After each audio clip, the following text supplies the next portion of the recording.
ಕೊಪ್ಪಳದ ಹಣ್ಣು ಮೇಳದಲ್ಲಿ ಗಮನ ಸೆಳೆದಿದೆ 15 ಲಕ್ಷ ರೂಪಾಯಿ ಮೌಲ್ಯದ ಅಣಬೆ. ವಿಶೇಷ ಎರ್ಸಗುಂಬ ಅಣಬೆ 1 ಕೆಜಿಗೆ ಬರೋಬ್ಬರಿ 15 ಲಕ್ಷ ರೂಪಾಯಿ ಮೌಲ್ಯವನ್ನು ಹೊಂದಿದೆ. ಸೊ ಹೀಗಾಗಿ ಈಗ ಇದು ಎಲ್ಲರ ಗಮನ ಸೆಳೀತಾ ಇದೆ. ತೋಟಗಾರಿಕಾ ಇಲಾಖೆ ಆಯೋಜಿಸಿರುವಂತಹ ಹಣ್ಣು ಮೇಳದಲ್ಲಿ ಇದನ್ನು ಪ್ರದರ್ಶನಕ್ಕೆ ಇಡಲಾಗಿದೆ. ಹಿಮಾಲಯದ ತಪ್ಪಲಲ್ಲಿ ಸಿಗುವಂತಹ ಅಣಬೆ ಇದು. ಎರ್ಸಗುಂಬ ಅಣಬೆ, ಎರ್ಸಗುಂಬ ಜೊತೆಗೆ ಹಲವು ಬಗೆಯ ಅಣಬೆಗಳ ತಳಿಗಳ ಕೂಡ ಪ್ರದರ್ಶನವನ್ನು ಇಲ್ಲಿ ಮಾಡಲಾಗಿದೆ. ಔಷಧೀಯ ಗುಣವನ್ನು ಕೂಡ ಇದು ಹೊಂದಿದ್ದು ವಿಶೇಷ ಅಣಬೆ ಅಂತ ಹೇಳಿ ಈಗ ಗಮನ ಸೆಳೀತಾ ಇದೆ. ಅದರ ದೃಶ್ಯಗಳ ಕೂಡ ನೀವು ನೋಡ್ತಾ ಇದ್ದೀರಿ. ಜಗತ್ತಿನ ಅತ್ಯಂತ ದುಬಾರಿ ಬೆಲೆಯ ಅಣಬೆಯ ಪ್ರದರ್ಶನವನ್ನು ಇಡಲಾಗಿದೆ. 15 ಲಕ್ಷ ರೂಪಾಯಿ ಮೌಲ್ಯ 1 ಕೆಜಿಗೆ. 5 ದಿನಗಳ ಕಾಲ ನಡೆಯುವಂಥ ಹಣ್ಣು ಅಣಬೆ ಜೇನುಮೇಳ. ಸೊ ಈ ಒಂದು ಮೇಳದಲ್ಲಿ ಈ ಅಣಬೆ ಈಗ ವಿಶೇಷವಾಗಿ ಗಮನ ಸೆಳೀತಾ ಇದೆ.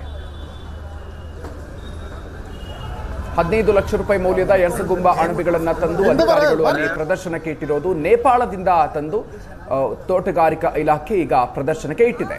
5 ದಿನಗಳ ಕಾಲ ಹಣ್ಣು ಅಣಬೆ ಜೇನುಮೇಳ ಇಲ್ಲಿ ನಡೀತಾ ಇದೆ. ಶಿವರಾತ್ರಿ ಹಬ್ಬದ ಹಿನ್ನೆಲೆಯಲ್ಲಿ ಕೊಪ್ಪಳದ ತೋಟಗಾರಿಕೆ ಇಲಾಖೆಯವರು ಹಣ್ಣು ಜೇನು ಮತ್ತು ಅಣಬೆಯ ಮೇಳವನ್ನು ಇಟ್ಟಿರ್ತಕ್ಕಂಥದ್ದು. ಈ ಹಿನ್ನೆಲೆಯಲ್ಲಿ ಏನು ಹಬ್ಬದ ಹಿನ್ನೆಲೆಯಲ್ಲಿ ಗ್ರಾಹಕರು ಹೆಚ್ಚಿನ ರೀತಿಯಲ್ಲಿ ಏನು ನೇರವಾಗಿ ರೈತರಿಂದ ಬೆಳೆದಂಥ ಒಂದು ಹಣ್ಣುಗಳನ್ನು ಜೊತೆಗೆ ಅಣಬೆಯನ್ನು ಬೆಳೀಲಿಕ್ಕೆ ಬೆಳೆದಂಥ ಬೆಳೆಯನ್ನು ರೈತರಿಂದನೇ ನೇರವಾಗಿ ಗ್ರಾಹಕರಿಗೆ ಕೊಡ್ತಕ್ಕಂಥ. ನನಗೆ ಏನು ತೋಟಗಾರಿಕೆ ಇಲಾಖೆ ಮೇಳದ ದೃಶ್ಯದ ಹಿಂಭಾಗದಲ್ಲಿ ನೋಡ್ಬೋದು. ಏನಂದರೆ ಕೊಪ್ಪಳ ಜಿಲ್ಲೆಯ ವಿವಿಧ ರೈತರು ಬೆಳೆದಿರ್ತಕ್ಕಂಥ ಹಣ್ಣುಗಳನ್ನು ಇಲ್ಲೇ ಪ್ರದರ್ಶನ ಜೊತೆಗೆ ಮಾರಾಟಕ್ಕೆ ಕೂಡ ಇಟ್ಟಿರ್ತಕ್ಕಂಥದ್ದು. ಅನೇಕ ಸ್ಟಾಲ್ಗಳನ್ನು ಕೂಡ ಇಲ್ಲೇ ಮಾಡಿರ್ತಕ್ಕಂಥದ್ದು. ವಿಶೇಷವಾಗಿ ಕೊಪ್ಪಳ ಜಿಲ್ಲೆಯಲ್ಲಿ ದ್ರಾಕ್ಷಿ ಬೆಳೆಗೆ ಹೆಚ್ಚು ಪ್ರಸಿದ್ಧಿಯಾದಂಥದ್ದು. ಈ ಹಿನ್ನೆಲೆ ಜೊತೆಗೆ ಶಿವರಾತ್ರಿ ಹಬ್ಬದ ಹಿನ್ನೆಲೆಯಲ್ಲೂ ಕೂಡ ದ್ರಾಕ್ಷಿ ಬೆಳೆಗಳನ್ನು ಕೂಡ ಇಲ್ಲಿಟ್ಟಿರ್ತಕ್ಕಂಥ. ಮತ್ತೊಂದು ಕಡೆ ಏನು ವೈನ್, ಕೊಪ್ಪಳ ಜಿಲ್ಲೆಯಲ್ಲಿ ವೈನ್ ಕೂಡ ಉತ್ಪಾದನೆ ಆಗ್ತದೆ. ಒಂದು ವೈನನ್ನು ಕೂಡ ಇಲ್ಲಿ ಪ್ರದರ್ಶನಕ್ಕೆ ಇಟ್ಟಿರ್ತಕ್ಕಂಥದ್ದು. ನೋಡ್ಬೋದು ದೃಶ್ಯದಲ್ಲಿ ವಿವಿಧ ತಳಿಯ ದ್ರಾಕ್ಷಿಗಳನ್ನು ಇಲ್ಲಿ ಇಟ್ಟಿರ್ತಕ್ಕಂಥದ್ದು. ಮತ್ತೊಂದು ಕಡೆ ಏನು ಜೇನು ಕೂಡ ಇಲ್ಲಿ ಇಟ್ಟಿರ್ತಕ್ಕಂಥ ಕಾಣ್ಬೋದಾಗಿದೆ. ಅಂದರೆ ಈ ಜೇನನ್ನು ರೈತರೇ ಉತ್ಪಾದನೆ ಮಾಡಿರ್ತಕ್ಕಂಥದ್ದು. ಈ ಬಾರಿಯ ವಿಶೇಷ ಅಂತ ಹೇಳಿದರೆ, ಈ ಒಂದು ಮೇಳದ ವಿಶೇಷ ಅಂತ ಹೇಳಿದರೆ, ಈ ಜಗತ್ತಿನ ಅತ್ಯಂತ ದುಬಾರಿ ಅಣಬೆ ಆದಂಥ ಎರ್ಸಗುಂಬ ಅಂತೇಳಿ ಇದು ಹಿಮಾಲಯ ಪ್ರದೇಶದಲ್ಲಿ ಬೆಳೀತಕ್ಕಂಥ ಈ ಒಂದು ಸಹಜವಾಗಿ ಅಂದರೆ ನ್ಯಾಚುರಲಿ ಬೆಳತಕ್ಕಂಥ ಈ ಒಂದು ಅಣಬೆಯಲ್ಲಿ ಪ್ರದರ್ಶನಕ್ಕೆ ಇಟ್ಟಿರ್ತಕ್ಕಂಥದ್ದು. ಸಹಜವಾಗಿಯೇ ಬಂದಂಥ ಜನರಿಗೆ ಇದೊಂದು ಆಕರ್ಷಣೀಯ ಅಂತ ಹೇಳ್ಬೋದು. ಈ ಬಗ್ಗೆ ಮಾತಾಡಲಿಕ್ಕೆ ತೋಟಗಾರಿಕೆ ಇಲಾಖೆ ಜಂಟಿ ನಿರ್ದೇಶಕರಾದಂಥ ಕೃಷ್ಣ ಉಕ್ಕುಂದನ ಜೊತೆಗೆ ನಮ್ಮ ಮಾತಾಡೋಣ. ಸರ್, ಎಷ್ಟು ವರ್ಷದಿಂದ ತಾವು ಈ ಒಂದು ಮೇಳವನ್ನು ಮಾಡ್ತಾ ಇದ್ದೀರಿ? ಈ ವರ್ಷದ ವಿಶೇಷ ಏನು ಅಂತ? ಸರ್, ನನ್ನ ಹೆಸರು ಕೃಷ್ಣ ಉಕ್ಕುಂದ ಅಂತೇಳಿ ತೋಟಗಾರಿಕೆ ಜಂಟಿ ನಿರ್ದೇಶಕ ಕೊಪ್ಪಳ ಜಿಲ್ಲೆಯಲ್ಲಿ ಕೆಲಸ ಮಾಡ್ತಾ ಇದ್ದೀನಿ. ಈಗ ನಾವು ಶಿವರಾತ್ರಿ ಬಗ್ಗೆ 9ನೇ ವರ್ಷದ ಜೇನು, ಇದು ಹಣ್ಣು ಜೇನು ಮತ್ತು ಅಣಬೆ ಮೇಳ. ಈ ವರ್ಷ ನಾವು ಅಣಬೆಯನ್ನು ಹೆಚ್ಚಿಗೆ ಹೈಲೈಟ್ ಮಾಡ್ತಾ ಇದ್ದೀವಿ. ಯಾಕಂತಂದ್ರೆ ಇದು ಒಂದು ತಿನ್ನೋ ಪದಾರ್ಥ. ಇಲ್ಲಿ ರೈತರು ಬೆಳೀತಾ ಇದ್ದಾರೆ, ಮಾರುಕಟ್ಟೆಯನ್ನು ನಾವು ಒದಗಿಸ್ಕೊಡ್ಬೇಕಾಗ್ತೈತಿ. ಆದ್ದರಿಂದ ನಾವು ಪ್ರತಿ ವರ್ಷ 9 ವರ್ಷಗಳಲ್ಲಿ ನಾವು ಈ ಥರ ಮಾಡ್ಕೊತಾ ಬಂದಿದ್ದೀವಿ. ಈ ವರ್ಷ ಎರ್ಸಗುಂಬ ಅಂತ ಹೇಳಿದ್ರೆ ವಿಶ್ವದ ಅತ್ಯಂತ ದುಬಾರಿಯ ಒಂದು ಅಣಬೆ ಪ್ರದರ್ಶನ. ಅದರ ಬೆಲೆ ಏನು, ಅದರ ವಿಶೇಷತೆ ಏನು ಅಂತ?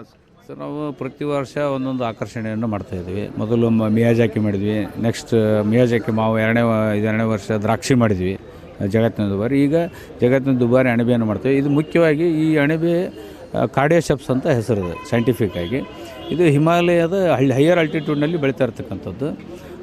ಇದಕ್ಕೆ 15 ಲಕ್ಷ ರೂಪಾಯಿ ಪ್ರತಿ ಕೆ ಜಿ. ಇದಕ್ಕೆ ಯಾಕೆ ಇಷ್ಟು ವ್ಯಾಲ್ಯೂ ಅಂತಂದ್ರೆ, ಇದು ಒಂದು ಸರಿ ಅವ್ರು ಹಿಮಾಲಯದಾಗ ನ್ಯಾಚುರಲಿ ಬೆಳೀತಾ ಇರ್ತಕ್ಕೆ. ಅದನ್ನು ಹುಡ್ಕೊಂಡು ತೊಗೊಂಡು ಬರ್ಬೇಕಂದ್ರೆ ಒಂದು ದಿವಸಕ್ಕೆ ಅವ್ರಿಗೆ 1 ಗ್ರಾಮ್ ಸಿಕ್ಕರು ಹೆಚ್ಚಿಂದ ಆಯಿತು. ಆಮೇಲೆ ಇದಕ್ಕೆ ಯಾಕೆ ಅಷ್ಟು ವ್ಯಾಲ್ಯೂ ಅಂತ ಹೇಳಿದ್ರೆ, ಹೈಯೆಸ್ಟ್ ಮೆಡಿಸಿನಲ್ ವ್ಯಾಲ್ಯೂ ಇದೆ.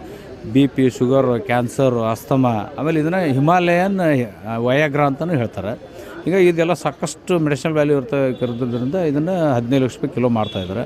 ಯಾಕಂದರೆ ನಾವು ಸಾಕಷ್ಟು ಜನ ನನಗೂ ಫೋನ್ ಮಾಡಿದರು. ಅವರು ಈ ಮೆಡಿಸಿನ್ ಯೂಸ್ ಮಾಡ್ತಾಯಿದ್ದಾರೆ. ಈಗ ಇದನ್ನು ಅಣಬೆಯನ್ನು ಬೆಂಗಳೂರು ಬೈರೇಗೌಡ ಅಂತೇಳಿ ನಾನು ಫೋನ್ ಮಾಡಿದರು. ಅವರು ಈಗ 4 ವರ್ಷದಿಂದ ಇದನ್ನು ಯೂಸ್ ಮಾಡ್ತಾಯಿದ್ದಾರೆ, ಎರ್ಸಗುಂಬ ಅಂತೇಳಿ. ಅವ್ರು ನನಗೆ ಹೇಳಿದ್ರು. ಆಮೇಲೆ ಅವ್ರದ್ದೊಂದು ಮೆಡಿಕಲ್ ರಿಪೋರ್ಟ್ ಹಾಕಿದ್ರು. ಅವ್ರು ಸಾಕಷ್ಟು BP, ಶುಗರ್ ಎಲ್ಲ ಇತ್ತು. ಬಟ್ ಇದನ್ನು ಯಾವ 4 ವರ್ಷದಿಂದ ಯೂಸ್ ಮಾಡ್ತಾಯಿದ್ದಾರೆ. ಅಲ್ಲಿಂದ ಅವರಿಗೆಲ್ಲ ಕಡಿಮೆ ಆಗಿದೆ. ಕೊಪ್ಪಳಿಂದ ಕ್ಯಾಮ್ರಾಮನ್ ಸಮೀರ್ ಜೊತೆ ದೊಡ್ಡ ಗಣೇಶ್, ಸುವರ್ಣ ನ್ಯೂಸ್.